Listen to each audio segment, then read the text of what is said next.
Аялдын артына жакындык кылган эркектер бар экен айылдарда бүгүн.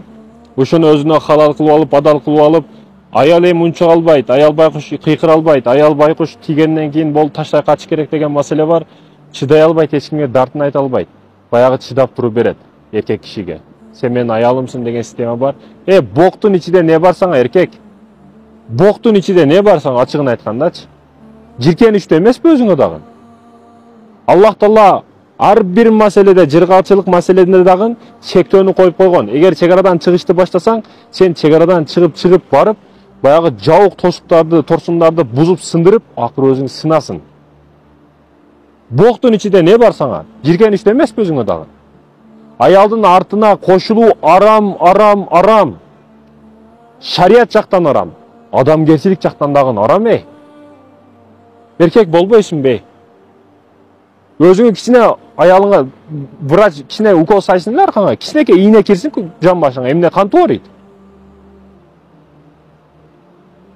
Айванчалык жок эмессиңби? Айванчалык жок эмессиңби? Айван дагы ушул Кудай Таала жараткан системада жакындык кылат. Ошо өзүнүн жынсынан болгон ургачы эмелерге. Айванчалык жоксуңбу?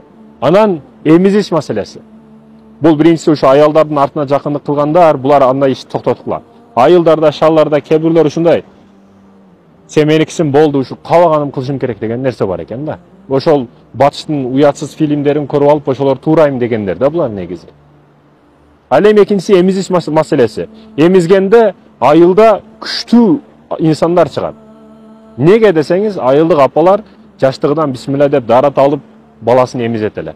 Бүгүн мына нерселер айылда дагы жоголуп кетип атат. Тамак кылганда бисмилла деп зикир айтып тамак кылуулар. Жок, бүгүн ушул нерселер жоголуп атат. Музыка коюп алып тамак кылат. Музыка коюп алып бардык ишин аткарат.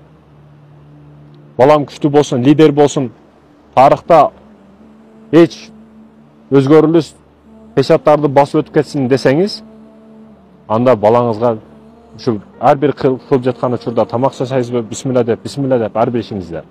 Бул маселеге маани бериңиз. Бүгүн эмизгенде ким дарат алып эмизип атат? Ким дарат алып? Ким бисмилла деп атат? Өтө кемчилик. Эсептелүү гана. Маани бербей атат. Бухарилер чыкты Өзбекстандан. Өтө күчтүүлөр чыкты. Бизден күчтүүлөр чыкты. Булардын апаларына маани берсеңиз, Имам Абу Ханифанын апасына маани бериңиз. Аялдар кичине балалуу болудан мурда эмизиш маселеси ушу изучать этип, күчтүүлөрдүн апалары деп ушул дагы бир сунуш. Китеп жазам деп жаткандара күчтүүлөрдүн апалары деп туруп китеп жазсаңар, бул өтө күчтүү чыгат. Катастрофа болот. Бул шедевр болот. Бул жарат дүйнөгө. Себеби ар бир аял окуйт да, себеби ар бир апа балалуу болот, ар бир кыз балалуу болгусу келет. Ошондой экен бул маселе эгер силер күчтүүлөрдүн апалары деп жазсаңар, бул китебиңер өтө көп сатылат жана күчтүү кетет. Себеби ар бир аял кишинин багытын берип коесуңар да силер. Кандай эне болуш керек, сүт бергенде мына паланчанын күчтүүнүн апасы мындай сүт бериптир, ошонун негизинде мындай болуптур деп, ошондон баштап детальдан бери жазып чыксаңар өмүр таржымалын, кээ бирлөрдүн мисал кылып, кээ бир жашоодогу азыркы 21-кылымдагы нерселерди кошуп жазсаңар өтө күчтүү чыгат. Бул сунуш дагы бир. Ошо эмизиш маселесине маани бериңиздер. Эркектер ойлоңула, ойгоңула. Бычакты өзүңө сай, оорубаса бирөөгө сай дейт. Биринчи кичине өзүң бурап көргүн эки жагыңды кандай ооруйт.